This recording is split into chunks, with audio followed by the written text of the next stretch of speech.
Welcome to Democracy Now!, democracynow.org. This is War, Peace, and the Presidency. I'm Amy Goodman. An Israeli strike on a school in Gaza killed at least 30 Palestinians on Saturday and injured over 100 more. Thousands of Palestinians had been seeking shelter at the school in Deir al-Balah. Many of the victims were children. Survivors decried the Israeli attack. Since November, we are here. Nothing happened. Today, they targeted us with missiles. We don't know where to go. There is no safe place. They tell us, go east, then west. We don't know where to go. The schools are not safe. The tents are not safe. And the houses are not safe. Where should we go? I'm going to sit in the middle of the street.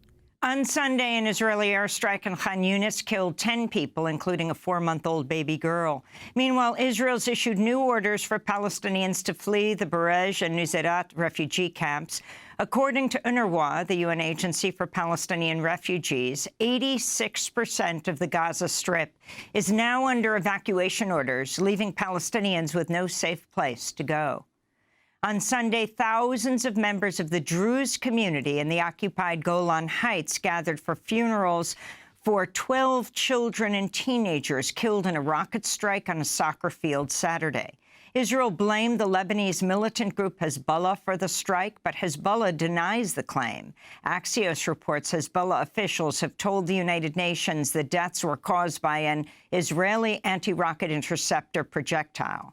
The deaths occurred in the town of Majd al-Shams, in a part of Syria which has been under Israeli occupation since 1967. Diplomats fear the strike could spark a broader regional war. On Sunday, Israel's Security Cabinet authorized Prime Minister Benjamin Netanyahu's government to decide on the manner and timing of a military response. Netanyahu responded to the deaths in the Golan Heights by blocking the evacuation of 150 sick children in Gaza who were scheduled to receive treatment in the United Arab Emirates. Venezuela's National Electoral Council has declared President Nicolas Maduro the winner of Sunday's election, giving him a third term in office. But the opposition is rejecting the official results. According to the Electoral Council, early results show Maduro received about 51%, while opposition candidate Edmundo Gonzalez received 44%. This is Maduro speaking from Caracas. In this new term you've given me, in this new term you've given to yourselves, I swear I'll give my whole life to carry out all the changes and transformations our country needs to head for a destiny of prosperity, a destiny of growth, of peace, of social happiness, to rescue all the rights violated by the economic war and imperialist missiles. A delegation from the National Lawyers Guild said they found the election to be fair and transparent, but Venezuela opposition candidate Edmundo Gonzalez rejected the official results. What happened during today's polling day was a violation of all rules, to the point that the majority of electoral registers have not been handed over. Our message of reconciliation and peaceful change still stands. We are convinced most Venezuelans also want this. Our struggle continues, and we won't rest until the will of the people of Venezuela is respected. Gonzalez joined the race after the Venezuelan government barred opposition leader Maria Corina Machado from running. U.S. Secretary of State Antony Blinken said the U.S. government had serious concerns about the Venezuelan election results. Blinken made the comment during a trip to Japan, where he and Defense Secretary Lloyd Austin met their Japanese counterparts. Under a new deal, Austin announced the U.S. is planning to establish a new military command headquarters in Japan to counter China. The United States will upgrade the U.S. Forces Japan to a joint force headquarters with expanded missions and operational responsibilities. Now, this will be the most significant change to U.S. Forces Japan since its creation, and one of the strongest improvements in our military ties with Japan in 70 years. In Bangladesh, authorities restored communications over the weekend after an 11-day blackout in response to student protests against government job quotas. The protests were met with a violent crackdown with over 200 people killed. But some students say they'll resume demonstrations despite the rollback of the contested quotas until leaders of the protest movement are freed. Local media say police arrested at least 9,000 protesters. People are also demanding accountability for those who were killed.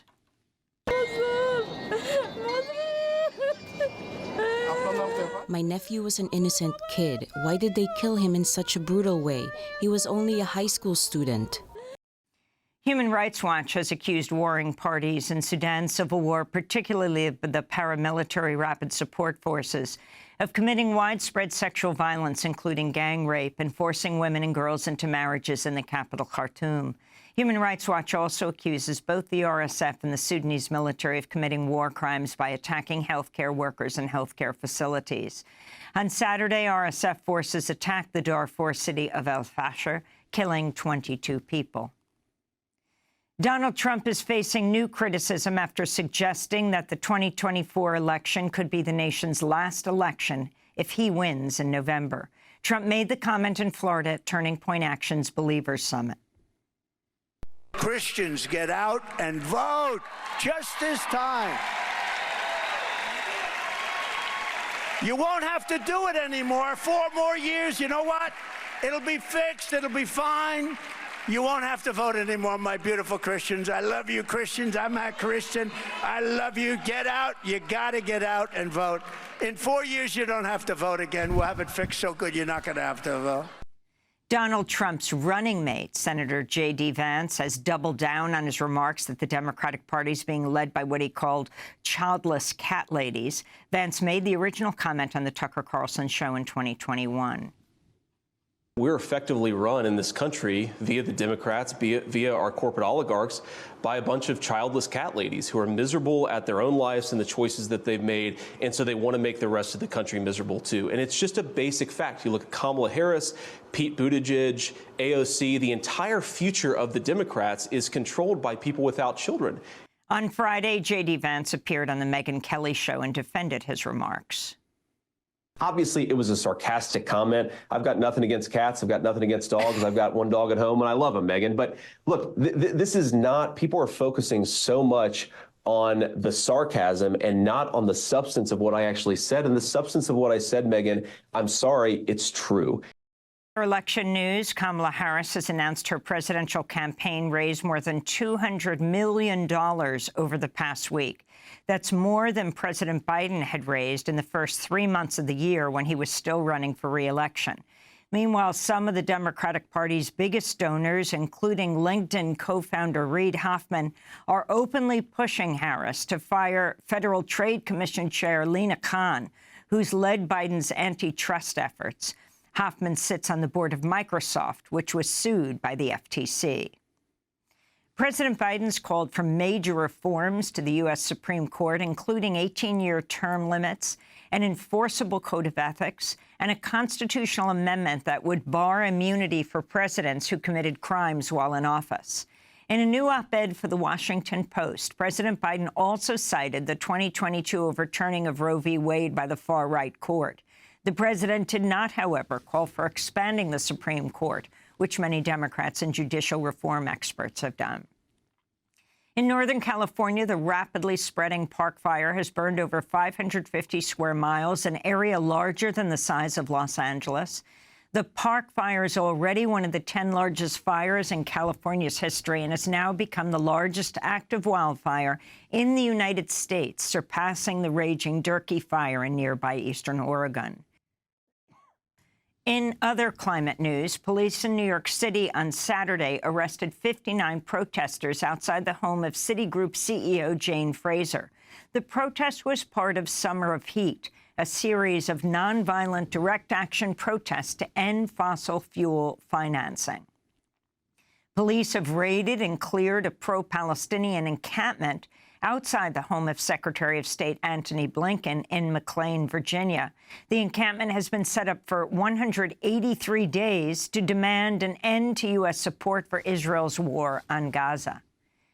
And in news from the Paris Olympics, Wassim Abu Sal received thunderous applause on Sunday as he became the first Palestinian boxer to participate in the Olympics.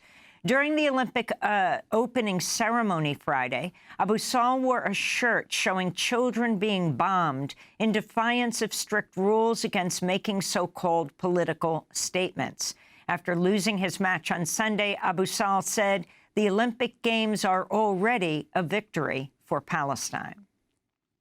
And those are some of the headlines. This is Democracy Now!, democracynow.org, War, Peace, and the Presidency. I'm Amy Goodman.